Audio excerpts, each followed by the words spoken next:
हरिओम. प्रवचन क्रमांक 6 कर्मयोग अध्याय 3 ओवी 32 ते 36. संपूर्ण भावार्थ दीपिका योगदास श्री जयगणेश जोशी यांनी केलेले निरूपण. गीता श्लोक क्रमांक 3. श्री भगवान म्हणाले, निष्पाप अर्जुन, अगोदरच मी या जगतातील लोकांची 2 प्रकारे निष्ठा सांगितली आहे. सांख्ययोगामध्ये शास्त्रानुसार बुद्धियोगाने प्राप्त होणारी ज्ञानियांची निष्ठा आणि योगधर्माने प्राप्त होणारी कर्मयोगींची निष्ठा होय. भावार्थ दीपिका ओवी क्रमांक 32. या बोला श्री अच्युतू, म्हणतसे विस्मितू, अर्जुना हा ध्वनी तू अभिप्रावो. भगवंत श्री म्हणतात, अर्जुना, मला तुझ्या बोलण्याचे फार आश्चर्य वाटत आहे. मागील 2ऱ्या अध्यायामध्ये सांगितलेले माझे सांख्य तत्वज्ञान मी ध्वन्यार्थाने सांगितले आहे.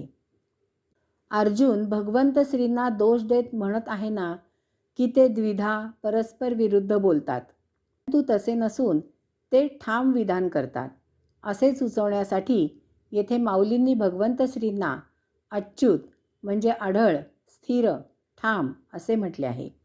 अर्जुनाची ती कठोर वाणी, त्याने केलेले भगवंत श्रींवर आरोप भगवंत श्रींनी मनावर घेतलेले नाहीत. याची प्रामुख्याने 2 कारणे आहेत. पहिले कारण असे की त्यांनी अर्जुनाला सांगितलेले सांख्य हे ध्वन्यार्थाने सांगितले होते, परंतु अर्जुनाने ते वाच्यार्थाने घेतले. वाच्यार्थ म्हणजे वाक्यामधील शब्दशः सरळ साधा अर्थ आणि ध्वन्यार्थ म्हणजे त्याच वाक्यामधून भावनात्मक किंवा रूपकात्मक अर्थ. याचे उदाहरण आपण प्रवचन क्रमांक 3 मध्ये पाहिले. बाळू मित्राला म्हणाला, अरे आमक्या घरी मुलीचे लग्न ठरवत आहेत असे समजले, त्यापेक्षा मुलीला गाडीखाली ढकलून दे. याचा वाक्यार्थ म्हणजे मुलगी जड झाली असली तर तिला गाडीखाली ढकलून मार. ध्वन्यार्थ म्हणजे त्या घरचे लोक वाईट आहेत, मुलगी सुखात नांदावी असे वाटत असेल तर तेथे मुलगी देऊ नको. लहान मूल अज्ञानाने मोठ्यांना काही बाही बोलते. ते बोबडे बोल मनावर न घेता हसण्यावर घ्यायचे असतात. अशा प्रकारे अर्जुन अज्ञानामुळे असे बोलला, त्याच्याकडे लक्ष द्यायचे कारण नाही. याचे जास्त महत्त्वाचे 2रे कारण असे आहे की वक्ता जेव्हा प्रवचन, पुराण, निरूपण करतो त्यावेळी तो सर्व श्रोत्यांना विषय समजावा या हेतूने बोलत असतो. त्यामुळे ज्यांना त्याविषयी शंका, प्रश्न असतील त्यांचे मोठ्या आस्थेने, आपुलकीने, आनंदाने समजावून देण्यासाठी सविस्तर निरसन करणे, उत्तर देणे हे वक्त्याचे कर्तव्य असते. वक्त्याने श्रोत्यांना यासाठी प्रोत्साहित, उद्युक्त, उत्साहित करायचे असते. आईच्या मायेने सांभाळून घ्यायचे असते. सर्व श्रोते निशंक झाले म्हणजे प्रवचनाचा हेतू पूर्ण होतो. याचबरोबर ज्या प्रकारे श्रोता प्रश्न विचारतो त्यावरून तो कर्माचा, ज्ञानाचा, भक्तीचा अधिकारी आहे, उपासक आहे की उगीचच विचारत आहे याचाही अंदाज येतो. त्याप्रमाणे उत्तर देता येते. याप्रमाणे येथे भगवंत श्री अर्जुनाने विचारलेल्या शंका, प्रश्न, त्याचे ते व्यक्त होणे याकडे ते स्वतः वक्ता आणि त्यांचा अत्यंत लाडका अर्जुन श्रोता अशा दृष्टिकोनाने पाहत आहे. या 3ऱ्या अध्यायापासून भगवंत श्री अर्जुनाला आध्यात्मिक जीवनाची साधने सांगत आहेत. श्लोक क्रमांक 33. जे बुद्धियोगू सांगता सांख्यमत संस्था प्रगटली स्वभावता प्रसंगे आम्ही. तुला बुद्धियोग सांगताना त्या अनुषंगाने सांख्य मतसंस्था आपोआप बोलण्याच्या ओघात सहजच तेथे मी विशद केली. 2ऱ्या अध्यायात बुद्धियोग सांगितला आहे. याचा अर्थ आपण आपले स्वधर्माने प्राप्त स्वकर्म निष्काम बुद्धीने करत असायचे. त्याच्या परिणामाचा विचार करायचा नाही. या योगे वैराग्य, त्या योगे चित्तशुद्धी आणि म्हणून मग भक्तिभाव आणि अंतिमतः प्रभुकृपा प्राप्त होते. हेच बुद्धियोगाचे निष्काम कर्मयोगाचे फळ आहे. हे सांगण्याचा मी प्रयत्न केला, परंतु स्वजनांजवळील युद्धाच्या विचारामुळे मोहग्रस्त झालेल्या तुला निष्काम कर्माचे फळ समजले नाही. हे सांगताना त्या अनुषंगाने त्या ओघात तुला ज्ञानमार्ग, ज्ञानयोग सांगायचा प्रयत्न केला. याचवेळी तू विचारल्यामुळे मी तुला स्थितप्रज्ञाची लक्षणे सांगितली. अशा प्रकारे येथे सांख्य मतसंस्था सांगितली गेली. श्लोक क्रमांक 34. तो उद्देशू तू नेणसीची, म्हणवनी क्षोभलासी वायाची, तरी आता जाणे म्याची उक्त दोन्ही. श्लोक क्रमांक 35.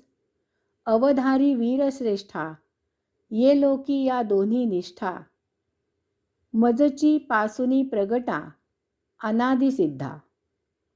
परंतु तू माझा हेतू ओळखला नाहीस आणि उगाचच विनाकारण त्रागा करत आहेस.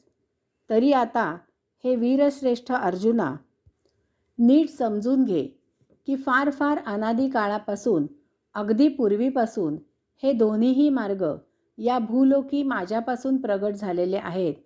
मीच सांगितलेले आहेत आणि ते आज तागायत सुरूही आहेत. ज्यावेळी ओम असा वैश्विक विस्फोट होऊन ब्रह्मामध्ये ब्रह्मांड म्हणजे सृष्टी निर्माण झाली, ती पाहून आता याची रचना कशी करावी असा प्रश्न ब्रह्मदेवाला पडला. त्यावेळी पुरुषोत्तमाने त्याला वेद सांगितले. ते जाणण्यासाठी त्याला ओंकार साधना करायला सांगितली. त्या वेदकाळापासून हे दोन्हीही मार्ग मीच सांगितले आहेत. हा विषय 4थ्या अध्यायात आहे. त्यावेळी तेथे याचे सविस्तर निरूपण पाहू. येथे अर्जुनाला वीरश्रेष्ठ असे संबोधन केले आहे. अर्जुन जगतामध्ये अजिंक्य, अपराजित योद्धा आहे. तो आजपर्यंत एकही लढाई हरलेला नाही, तर आजपर्यंत त्याने केलेले प्रत्येक युद्ध त्याने जिंकलेले आहे. यामुळे अर्जुनाचे नाव ऐकताच शत्रू घाबरतात, चळचळा कापायला लागतात. अर्जुनाच्या रणांगणावरील नुसत्या उपस्थितीने त्याच्या बाजूचे योद्धे वीरश्रीने भरून येतात आणि मोठ्या जिद्दीने युद्ध करतात.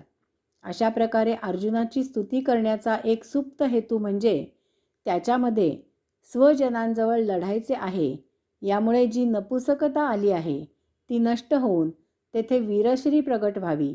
तसेच ही आत्तापर्यंत विजयाची त्याची जी परंपरा आहे त्याप्रमाणे तो ही लढाई नक्की जिंकेल हा आत्मविश्वास त्याच्यात जागृत व्हावा आणि वीरश्रीने उत्साहित होऊन त्याने लढाईला उभारी घ्यावी हा आहे. ओवी 36. एकू ज्ञानयोगू म्हणजे जो सांखी अनुष्ठिजे, जेथ ओळखी सवे पाविजे तद्रूपता. एकाला ज्ञानयोग असे म्हणतात. याचे ज्ञानी लोक श्रवण, वाचन, मनन, चिंतन, निजध्यास या योगे आचरण करतात, अनुष्ठान ठेवतात. असे ज्ञानी आत्मानात्म विवेकी, वितरागी, विरक्त असतात. या योगे आत्मपरब्रह्म पुरुषोत्तमाशी एकरूपता प्राप्त होते. यासाठी भौतिक जगताचे सत्य ज्ञान, सत्य स्वरूप जाणायला पाहिजे. निष्क्रियता सोडून संसाराचे सत्य ज्ञान माहीत करून त्याप्रमाणे जाणून बुजून या भासमान संसाराचा योग्य उपयोग करायला पाहिजे.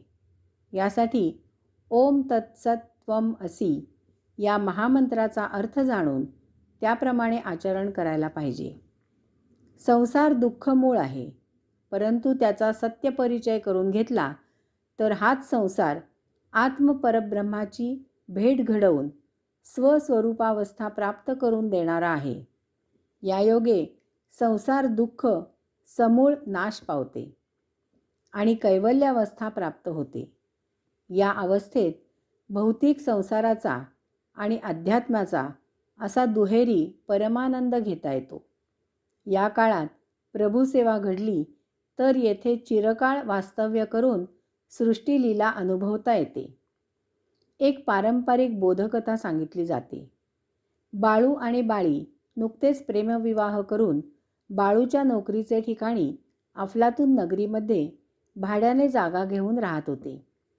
प्रेमविवाह केल्यामुळे दोघांच्याही घरच्यांच्या नातलगांचा फारसा परिचय झालेला नव्हता. एक दिवस बाळू कामावर गेल्यावर दरवाजात एक वयस्कर गृहस्थ उपस्थित झाला. बाळी विचारते, आपण? तो उत्तर देतो, मी मामा. बाळी विचार करते, बाळूचे मामा आले आहेत. ती त्यांचे स्वागत करते, खाऊ पिऊ घालते. सायंकाळी बाळू घरी येतो. बाळी सांगते, मामा आले आहेत. बाळू डोकावून पाहतो आणि विचार करतो की बाळीचे मामा आले आहेत तर चांगले झाले. अशा प्रकारे 1 आठवडा झाला तरी मामा परत जायचे नाव काढत नाहीत. पाहुणचार झोडत मजेत राहतात. तेव्हा आतल्या खोलीत बाळूने बाळीला विचारले, मामा किती दिवस राहणार आहेत? बाळी म्हणाली, तुमचे मामा, तुम्हीच विचारा. त्यावर बाळू म्हणाला, माझा एकुलता एक मामा 4 वर्षांपूर्वीच वारला. चकित होऊन बाळी म्हणाली, मला मामाच नाही. बाळू बाळीला घेऊन बाहेरच्या खोलीत आला आणि त्याने मामांना विचारले, आपण कोणाचे मामा आहात? त्यावर तो गृहस्थ म्हणाला, मी कोणाचाही मामा नाही. तुमच्यासारखे अविचारी, चौकशी न करणारे नवदाम्पत्य हेरून त्यांना मामा करून पाहुणचार घेत मी अनेकांकडे राहतो. आता तुमच्या लक्षात आले आहे तर मी जातो. मामांनी पिशवी भरली आणि चपला पायात अडकवत म्हणाले, पाहुणचाराबद्दल धन्यवाद. नांदा सौख्य भरे. सांगायचं तात्पर्य म्हणजे ज्ञानयोगामध्ये, अध्यात्मामध्ये विचाराला फार महत्त्व आहे. अजाण वय संपल्यावर, जाण आल्यावर प्रत्येकाला प्रश्न पडला पाहिजे, हे जगडव्याळ काय आहे? हे कोण चालवतो? आपण कोण आहोत? आणि याचे सत्य, परखड, सखोल उत्तर जाणून घेतले पाहिजे. आपल्याला सत्य उत्तर सापडल्याची सोपी खूण म्हणजे अशा ज्ञानयोगे आपली भौतिक वस्तुजगताची मागणी देह जीवित राहण्यापुरती मर्यादित होते आणि त्याप्रमाणे आपले संपूर्ण आचरण बदलते. आपल्या सर्व वृत्तींची निवृत्ती होते. आपण आत्मस्वरूप होतो. ही जबाबदारी विशेष करून पालकांवर आहे. त्यांनी त्यांच्या अपत्याला जाण आल्यावर निष्क्रिय बनवणारे, देवधर्मावर अवलंबून असलेले भौतिक ज्ञान न देता सत्य, परखड, आत्मतत्वाचे आध्यात्मिक ज्ञान करून घ्यायला प्रोत्साहित करावे. अर्थात यासाठी प्रथम पालकांनी स्वतः तसे असावे. म्हणजे त्यांच्या आचरणाच्या निरीक्षणाने अपत्य तसे करायला आपोआप उत्सुक होते. हरिओम.